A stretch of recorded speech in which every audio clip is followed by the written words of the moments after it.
So I'm very pleased to welcome Mona Sutphen and Nina Hachigian to the Google San Francisco office here today to discuss their book, The Next American Century: How the U.S. Can Thrive as Other Powers Rise. Mona is a managing director at Stonebridge, a leading international advisory firm. As a former Foreign Service officer, she served in Asia and in Europe, and while at the White House worked on a range of policy issues for the National Security Advisor. Nina is a senior vice president and director for California at the Center for American Progress. She's worked at the RAND Corporation as director of its Center for Asia-Pacific Policy and at the Council on Foreign Relations, where she did research on the internet in China, a subject Google has become well acquainted with in the last several years.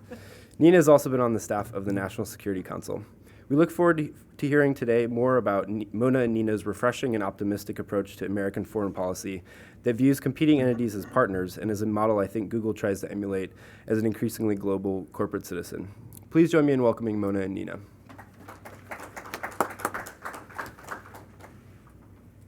Thanks, Michael. Thank you, Michael. Thanks, everybody, for coming. American foreign policy has been highly preoccupied lately, to say the least, in the Middle East. And during that time, the last 6 years or so, the big power landscape has really shifted very dramatically. And now, for the first time in history, we have several large, assertive powers appearing on the scene. And with that change has come a great deal of anxiety. As I don't know if any of you saw the New York Times, the cover story of the Sunday magazine yesterday, but it's very reflective of that anxiety. So we wrote this book to answer the question for ourselves: how will the rise of China and the other big powers, we call them pivotal powers, India, Russia, Japan, and the European Union, how will they affect the future of the United States and of our children? Will our kids be safer with a stronger China and India in the world, or less safe? Will they be more prosperous than us, or not as well off? So we did our analysis. We tried to, at least with very open minds, about the answers to these questions, and we expected that we'd find that the rise of these big powers is a very mixed bag for Americans. So the conclusion that we reached really surprised us. It runs counter to the sort of ingrained zero-sum framework that a lot of us have about big powers, that if they're getting stronger, we must be getting weaker, et cetera. And our conclusion is that, on balance, the rise of China, India, Russia, the European Union, and Japan actually brings opportunities for Americans, a chance to be safer and more prosperous. The pivotal powers basically want what we want. They want an orderly world with open trade. And they're on our team in many ways against the common threats that we all face, like terrorism, climate change, disease. And we should leverage their power, not fear it. And if the U.S. focuses on getting our own house in order here at home, we can really thrive in this new era.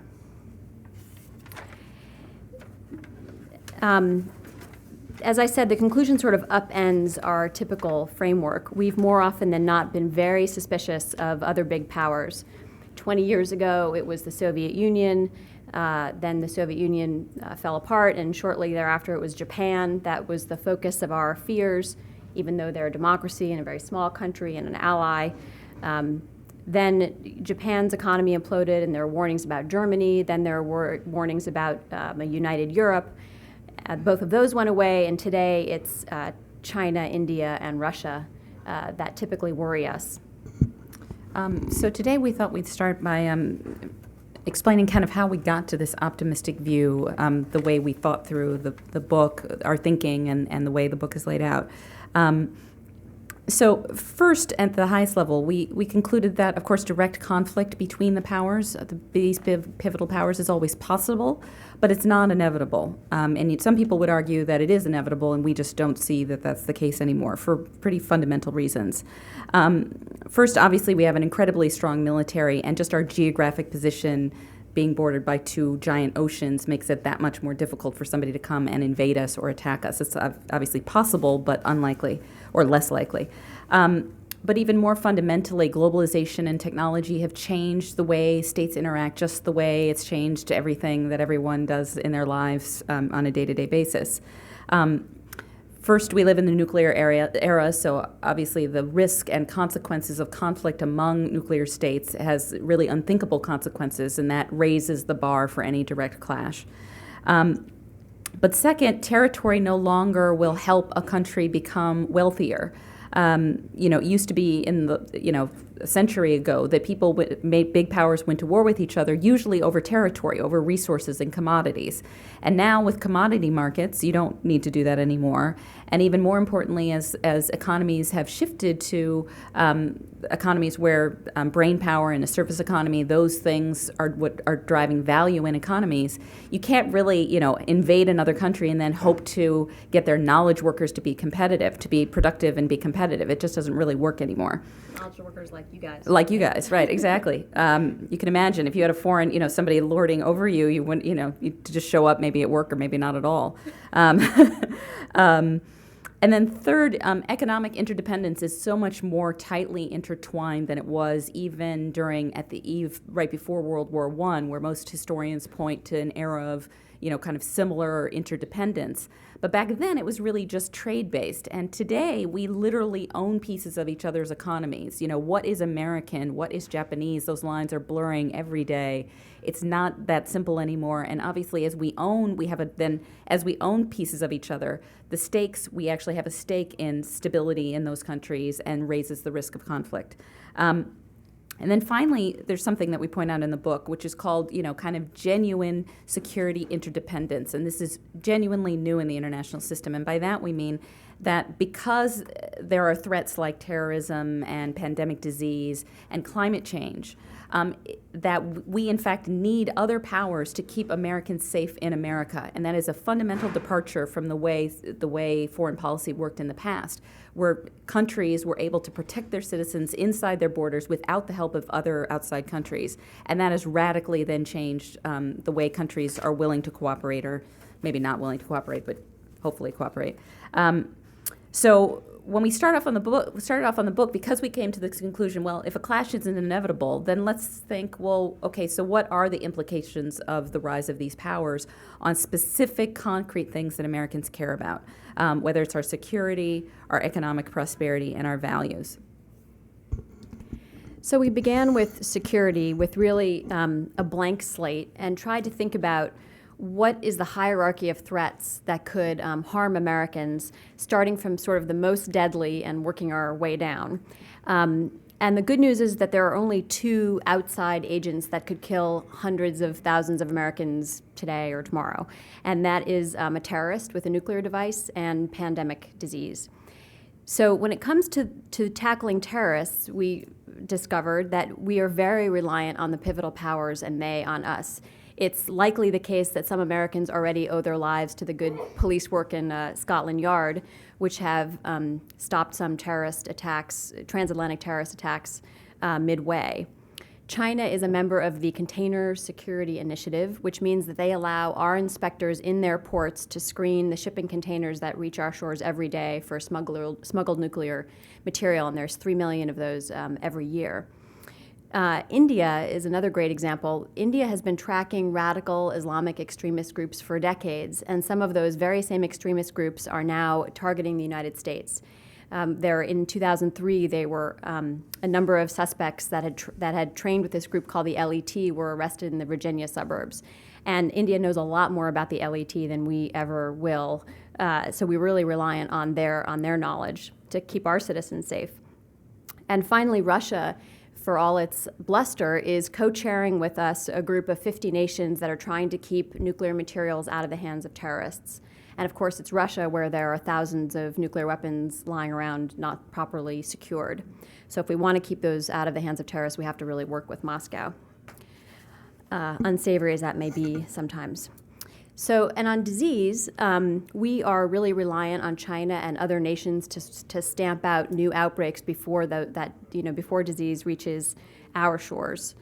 SARS spread to 6 countries in a matter of hours. And so when it comes to disease, we should really be hoping for, rich, pivotal powers with great public health infrastructure. And even on less sort of immediately threatening security issues like Iran and North Korea, like it or not, we cannot make any progress in terms of trying to roll back nuclear programs without the deep engagement of other big powers. North Korea will never give up its nuclear weapons without China pressuring them to do so. And on the climate crisis, the U.S. and the other pivotal powers are the problem, but also the solution. This is really a big sleeper issue in national security terms, but it's going to be huge, as we will see in the years to come. And we basically all need to be like Japan, much more energy efficient. China and India are polluting like crazy, China in particular, but until we ourselves move to a low carbon economy, we give them basically a free political pass to continue to pollute.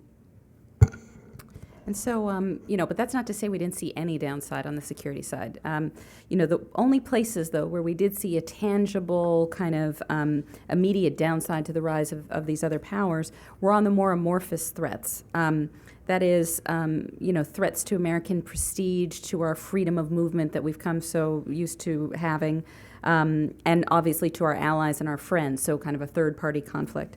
And here our conclusions were less decisive because it depends on the situation. Obviously, things like Taiwan could turn into a clash, but they don't have to. And it's pretty clear that as they rise, as they gain influence, they are going to constrain America's freedom of movement. You see this already in lots of ways diplomatically, that we just can't get our way the same way that we used to be able to get our way. It makes our lives difficult. But it is one of the realities of having, stronger pivotal powers. But we think the positive sides of their growth outweigh those negative downsides for the most part. It's going to complicate our diplomacy. But then when we looked at kind of what the U.S. has done to itself over the last 7 years in terms of how it's pursuing its international affairs abroad, we've done a lot more harm to ourselves than anything that the other powers have done to our foreign policy in pursuing our cause. And so it just seemed to us kind of illogical to zero in on China and India or Russia as threats when there are actually people who are trying to kill us out there today. And more importantly, we need the help of those countries in order to stop that from happening. And I suppose one of the more encouraging things is that at least, some Americans seem to really get this instinctively. We were surprised that we've been doing radio kind of across the country. We were doing a radio interview with Christian radio, very conservative Christian radio in Florida. And, the interviewer was completely on board with this. He was, it doesn't make any sense to focus on China. It's like, you're worried about the beginnings of rheumatoid arthritis when you have, your arm is bleeding profusely and it won't make any difference. And I was like, yeah, I guess that's right. So that's the good news is that, the Americans are many Americans are there. So that was security. So let's take a look now at American prosperity and see how the rise of the big powers affects that.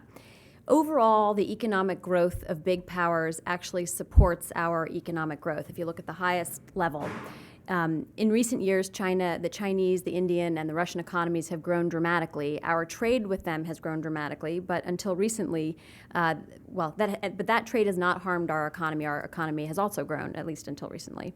They are big export markets for us. U.S. exports to China from 2000 to 2005 grew by 158% compared to 12% for the rest of the world. And I read last week that Ford's sales are actually increasing somewhere, and that's in China. They are sources of capital for us. They are now bailing out some of our banks. And cheap manufacturing in China has extended the paychecks of millions of Americans, particularly low-income Americans. So overall, our pie, the American pie, is growing because of trade with those economies. It's, of course, up to us to make sure that we are dividing the pie fairly at home. As we know, low income and middle class incomes have really stagnated lately. But that's, our problem to fix, not China or India's. And even despite the big positive picture, obviously there are lots of concerns at the kind of micro level about how the pivotal powers affect our economy. And you hear about this a lot, whether it's competition for oil, that we're going to get into a fight over oil, or the concerns about the trade deficits, capital flight. And we can't go into all of them here. We talk about all the big ones in the book, but we can talk about two today. One is outsourcing and the other one is innovation. I'm sure you guys are probably totally aware of a lot of this, but obviously some jobs in the United States are lost because of the move of jobs overseas. You read about it all the time. But it turns out it's a really teeny tiny number of jobs. Offshoring accounts for about 2% of the lost jobs in the American economy. Many more jobs are lost in the economy because of technology changes. And you guys know this. The inefficiencies that the economy brings about, that changes, restructures the economy, creating some new jobs, other jobs get lost. The American economy creates and destroys about 25,000 jobs an hour for every hour that the economy is open for business. But the big challenge then comes back to public policy, which is, of course, some workers, particularly in particular industries, are going to feel the pain of the disruptions associated with trade and engaging in this new globalized economy. And when they do get a new job, if they've lost their job, maybe it won't pay as much as their old job, and those are legitimate issues to deal with. Not only should we help with that because it's the right thing to do morally, but also because you want to get workers to the point where they're comfortable with what is going to be a much more competitive global economy, and that means helping figure out how to restructure the economy so that it works for the vast majority of Americans. And this is where policy can really do a lot. There are all kinds of creative ideas out there, like wage insurance, which would allow you to basically create a floor of your wages if you get a new job and it pays less than your old job. Universal 401k so that you can take your retirement security with you and you're not beholden to a particular job. And obviously universal health care, which we see as a real kind of foreign policy issue at the end of the day, because it keeps Americans from going off and starting new entrepreneurial ventures because they're worried about keeping their health care benefits, or they decide that they can't do particular things because they're going to lose their health care, and obviously it's eating into people's economy, into people's pocketbooks in a pretty significant way. So just to pick up on that in terms of innovation, there's been a lot of media attention to innovation moving abroad, and we think that in and of itself, that's not a problem for the United States, that as more innovation happens abroad, individual companies might lose out on profits, but Americans as a whole are going to benefit. If an Indian pharmaceutical company comes up with a cure for Alzheimer's, good for them, and it's great for us as well. But the key is that America has to continue to innovate at home. And we're here right now, in the heart of innovation country. We have to do better at growing our own scientists. We've been importing them from abroad, but it's getting trickier to do that in terms of our regulations, and also the places from which we're importing them are becoming more attractive places to stay or to return to. So we need to do better at that. There was just a recent study of teenagers in 57 countries, and American teenagers are in this dubious category of being more confident in their science skills than the average teenager, but actually less skilled than the average. And out of a ranking of 57, America, depending on how you look, depending on what stats you use, falls between 25th and 37th. So it's really just appalling, and that includes all the industrialized democracies. At the end of the day, we really can't have foreign policy or economic policy based on the hope that poor countries will stay poor. It's not practical and it's not moral. So the final question, though, is a little bit of a thorny one, which is how the pivotal powers affect our values, our way of life, democracy, human rights, that kind of thing. And certainly at home, unlike terrorists, which actually have caused us to rethink our civil liberties at home, we don't see that the pivotal powers present a threat to our ability to lead our way of life here in the United States. The big question is, what happens in our efforts to promote democracy around the world? And even here, it's a mixed picture because on the one hand, you have Japan, India, and the EU, all liberal democracies, all great examples, particularly of democracy in a non-Western context. But even China and Russia, they are certainly not liberal democracies, nor are they going to be anytime soon. But neither are they trying to have countries follow, neither are they trying to replicate their system of government around the world. So it's really fundamentally different than the Cold War, when we really were in this ideological struggle about what form countries the nation should take. They basically agree, we won the battle of ideas. They agree that capitalism is the best way to organize their economy. And, even they give lip service to the idea of democracy, and they, of course, understand the need to figure out how to deal with the massive interests of their citizens as they figure out how to try to grow their economies at the same time. And so we certainly don't like the way they treat their people. There's no question about that. And we need to continue to be very firm about what we think our values are and what they mean to us. But the reality is that as these powers become more influential, they can basically say, we don't really care what you think. So just like when, other countries complain about our use of the death penalty here, increasingly China and Russia are saying, yeah, well, we don't really care what you think. And there are limited levers for us to force countries to do what we want them to do related to their own people. And obviously, at the end of the day, part of the reason that countries follow the United States as a beacon is because we were living our values. We were the manifestation of liberal democracy with great values, alive and well here. And so, as in the past couple of years we've moved away from those ideals, it makes it that much harder than to make the argument that somehow people should be following us. So, we did this analysis and we came to the conclusion after all of that by and large, the pivotal powers were important partners against the threats that are most challenging to us, that are the nearest and clearest present dangers to American lives. And at the end of the day, they're on our team in many ways, as long as we can get comfortable with the concept of change. And then I'll just talk about one chapter we have in here, which I recommend, which a lot of people have read and they really like, which we did interviews across all of the pivotal powers with people in the countries, both thinkers outside, experts on the countries, but people in the powers themselves.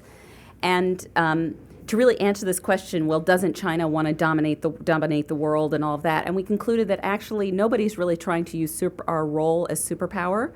In fact, they're probably pretty confused, certainly in the Chinese case, about why it is we're hand-wringing about them, because they see us as all-powerful and so much further ahead. People are confused, let's just say, about what our ambitions are about and why we're concerned about the rise of these other powers. Although it is true that everybody wants more influence on the world stage. They want a bigger voice, a seat at the table, which is, natural for a country that's going to be, has more power. So I'll turn over to strategy. So taking all of those conclusions into account, we came up with what we thought was the right strategy that the United States ought to use toward these pivotal powers, and we called it strategic collaboration. I'm just going to sum it up quickly. We think that the first and the most important step is to continue to invest at home in American strength. And that's sort of a surprise for a foreign policy book. We were surprised, but every time we were looking at a problem, we kept coming back to domestic policy, be it healthcare, education, or on the climate crisis. Second, we need to develop very healthy and engaged bilateral relationships with each of these countries sort of separately. Third, we recommend that the next president bring all these big powers together around one table to discuss issues that we are all facing and that we all need to be part of the solution to. Right now, there is no such forum that exists in the world today. There are organizations where every country is a member, but we're looking for a small forum with just these six powers, which together represent over half the world's population and 2/3 of its GDP. If we can get these powers on the same side to tackle non-proliferation or to have a new push for climate change, we can actually really make some important progress. And the final piece of our strategy is hedging, because while no pivotal power today wants to threaten the United States and has no intent to do so right now, you don't know what's going to happen in the future. And so we think it's prudent to prepare for what could turn out to be an aggressive power down the road, who knows how far down the path.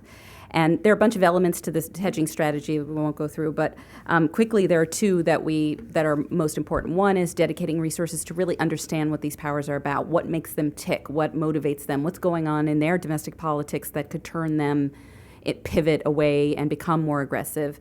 And then the second is to keep investing in our military, in cutting-edge technologies, and continue to have a forward-deployed military, not targeted at any power, but targeted at potential outcomes, so that we are prepared in case things, take a turn for the worse. And then at the end of the book, we really argue that, the time to implement this strategy is now. We are at a point, obviously, a big election is looming. This is a natural moment for the country to make this really fundamental pivot. We still have a huge advantage in the world's institutions. We're still the biggest power by a nice margin. Importantly, the other powers still want us to have a seat at the table, and they want a seat at the table too. It may not always be that way. So we feel like we have this moment of opportunity where kind of all of our interests are aligned at the highest level, and we ought to take advantage of that to go ahead and try to loop them into the system. But implementing the strategy. Do you want to talk about that? Sure. Yeah. Just a second. Yeah, to implement this strategy is going to take a different kind of leadership than the United States has shown to date. We have to encourage all the pivotal powers to play and also to pay for a seat at the table. We can't dictate the answers. We have to listen, but we cannot disengage either. We need both American leadership and pivotal power engagement to actually solve any of these major world problems. And we have to leave at the destructive doctrine of primacy behind the doors when they close on this administration. The idea that the United States has to stay a fixed, huge margin ahead of all the other pivotal powers has not made us any safer. It hasn't stabilized Afghanistan. It hasn't brought democracy to Iraq. It hasn't routed al-Qaeda. It hasn't denuclearized North Korea. We need the help of other countries to do these things, and insistence on primacy, insistence that we have to always be the strongest by a set margin makes that kind of cooperation all the harder. To our surprise, Americans seem more than ready actually to make this turn. We looked at a lot of polling from many decades, all different organizations, and we found that Americans are actually very willing to share leadership, that's their sort of natural instinct. And we looked at one poll that said, it was in 2006, and 75% of Americans said that the U.S. should do its share to solve international problems together with other countries. And the respondents in that poll rejected the idea that we should solve them on our own, and rejected the idea that we should withdraw and try not to solve them at all. So that begged the question when we said, okay, because we had kind of assumed, I think, that there would be this natural kind of, who knows, Americans in the heartland who are like, we have to be number one. But it turned out if that's not really true, so then what is the problem, right? And we basically centered on two problems. One is our political system, surprise, surprise, and the other one is the media, which likes a good fight and wants to keep, obviously the drama of international, an up-and-coming, a rising person, all the competition, it plays right into the hands of all of our television shows and everything else about our culture. But on the political system, we have a lot of ideas in the book for kind of little ideas that can start to change the way the political process works. But we do have to get to a point where right now the political leadership in this country is convinced that the rest of the country is not interested in engaging with the rest of the world in this productive kind of sharing power kind of way. And so we have a bunch of recommendations in the book about how to get them to understand that more clearly. And polling really shows this, that there's, the staffers, Hill staffers are surprisingly will miscalculate every time and will say, oh, Americans would never agree to the Kyoto Protocol or whatever it is, even though the vast majority of Americans really would. So there is this gap there that we've been trying to figure out exactly why it's there and how to close it. And so, the final chapter of the book, kind of goes through basically the optimistic part of our message, which is that, we have been through lots of ups and downs in this country. Just in the early 1990s, there were lots of books out about how the United States was going to fall apart tomorrow because Japan had figured everything out and we were dead in the water, we were in a recession, life was horrible. And then we turned around on a dime and had 15 years of fantastic growth and lots of innovation in our economy. So we came away feeling actually really optimistic about America's future, which is not, by the way, necessarily where we thought we would end up, although we did believe that we couldn't just naturally fall down this same Cold War path where it's a zero-sum assumption about other powers rising, and that's automatically bad for the United States. And after our analysis, we came to the conclusion that that optimistic message seems right, and that we should just move forward and do this now so that we can prosper long term.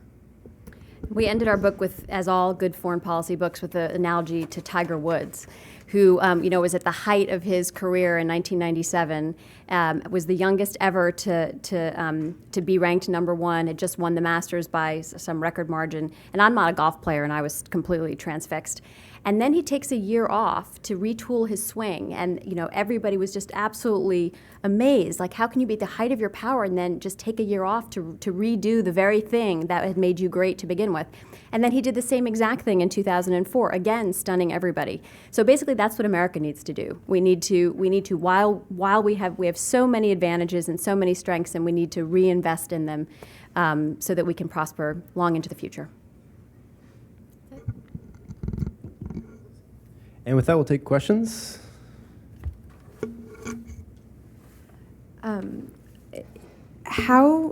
The message in this book is, I didn't know what most of America was probably thinking. I assumed that I didn't have, that I mirrored a lot of the things you'd found, and that I wanted the world to be kind of a place with a lot of superpowers. But again, I listen to the media more than anything else. I don't have any other resource to figure out what is someone in Alabama thinking, what is someone in South Carolina thinking. And unfortunately, you convey this information to us in a book, which is a medium that not a lot of people use. So is there any other way you're planning on telling everyone essentially it's okay, that might kind of penetrate through the general apathy or kind of cloudedness with which most Americans get their information? Well, we're on this book tour. We're trying to do radio and TV and, but... blogging. We're trying, in every way that we can think of. It's amazingly hard to penetrate. I was just saying to Michael earlier, the two of us are, at it full time, and we're still kind of, it's very hard to gain traction and to get any kind of momentum, especially when you're saying something that is so counter to the typical argument. A lot of people don't even hear our argument the first time around because it's so contrary to their general mindset.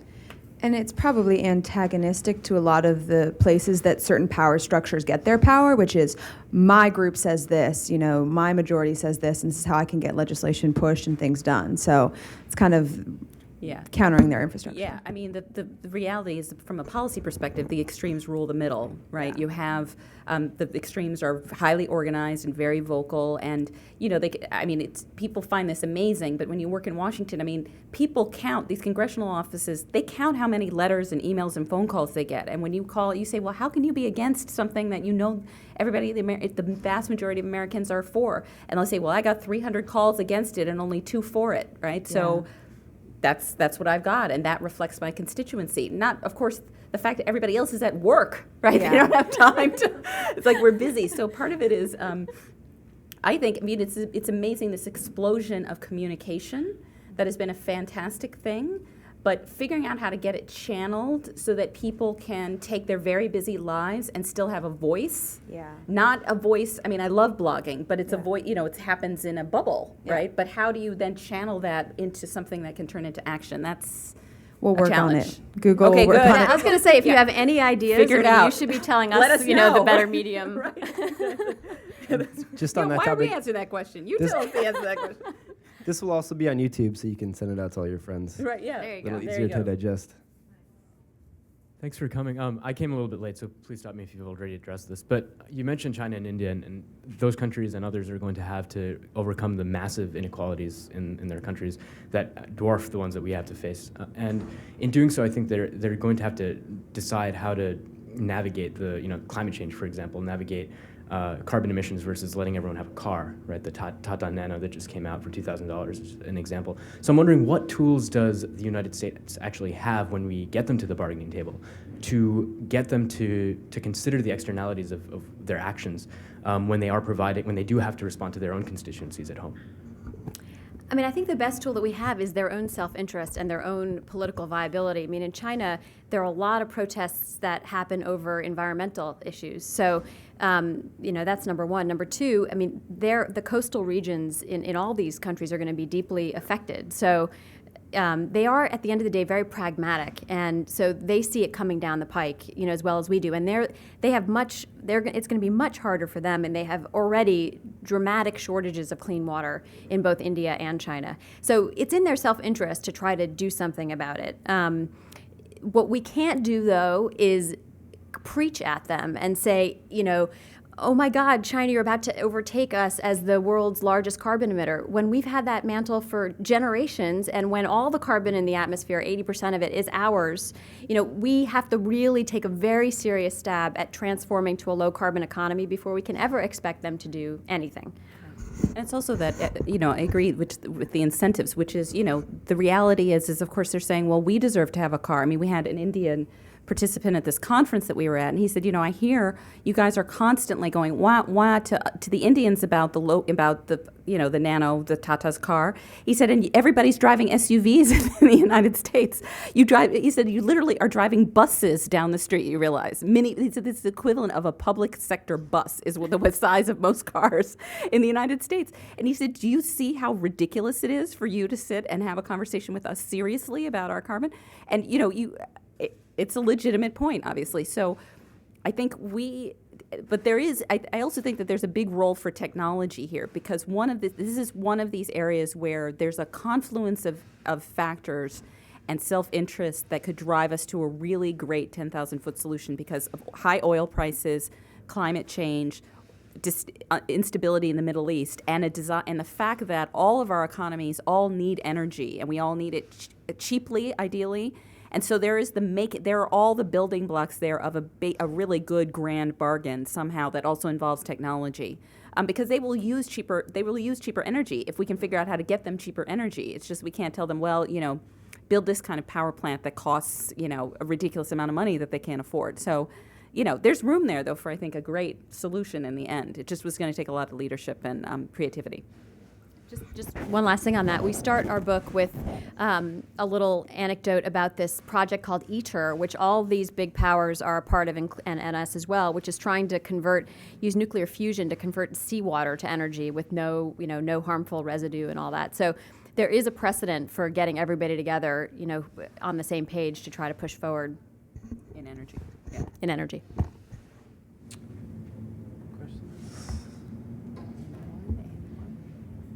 I have a question. Out of all of the presidential candidates, without necessarily explicitly endorsing one, are there any that maybe are more aligned with your thinking currently in terms of foreign policy and kind of this optimistic way of looking at other countries as partners? Well, first we have to be totally straight with everybody, which is that we're each helping different Democratic candidates, so we're biased. But I think it's fair to say that I think that the Democratic slate, I think for the most part, is really forward thinking about all these things. Like I'm biased because I'm helping Obama, so I think he's a little bit better at it. But I'm sure she thinks that I'm sure Nina thinks that Hillary is just as good, so it's fine. But my thing is that I think Democrats in this country recognize that we have to make a fundamental pivot in the way that we've been doing business. That everybody gets. And they know that we have to do something on this climate crisis. And they know that we have to do something to restore our respect and credibility around the world and kind of live by our values. So everybody's squabbling. The Democrats are squabbling on the margins because those basic building blocks everybody agrees on. And so I think, there will be differences in the way people approach it or how they think about it and the way they think about our place in the world. But I think substantively you're not going to see a lot of difference there. Yeah, I agree with that. I mean, I think in particular with Obama and with Clinton, I think they're both pretty much on our page, both wanting to bring the world, in and forge consensus and all that. That's basically both of their approaches. Other questions? And we'd just like to thank Mona and Nina one more time for coming to San Francisco.